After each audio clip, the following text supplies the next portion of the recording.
नमस्कार मु राजू मो यूट्यूब चैनल राजू इनफॉरमेशन को मु स्वागत जनाऊँ। तो आज आम देखा 10टी सुस्थ रहिबार जरूरी उपाय।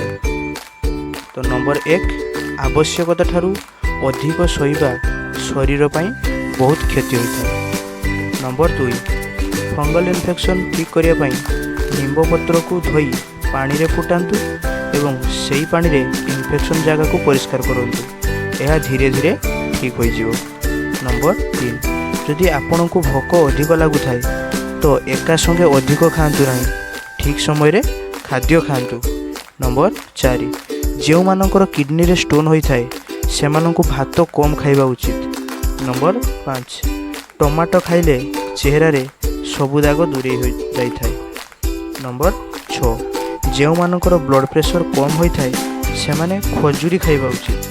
नंबर 7 रात्रि रे शीघ्र शोइबा और सकाळे शीघ्र उठिबा यह आम शरीर को सबुदिन ପାଇଁ सुस्थ रखि थाए। नंबर 8 रात्रि रे सबु बेले खाद्य कम खांतु और मीठा जातीय द्रव्य ठारू दूरे रुहंतु। तो फ्रेंड्स एमिति वीडियो देखिबा को हेले मो यूट्यूब चैनल को सब्सक्राइब करंतु आ लाइक कमेंट शेयर करबा जमारू भूलंतु। तो एबे देखिबा नेक्स्ट पॉइंट। नंबर 9 छाती रे जंत्रणा हेले बा फोड़ा जड़ा कले लेंबू पानी को धीरे धीरे पियंतु। नंबर 10 राति रे सबु बेले दांत घसी शोइबा उचित और 6 ରୁ 8 घंटा निहाती शुअंतु। धन्यवाद।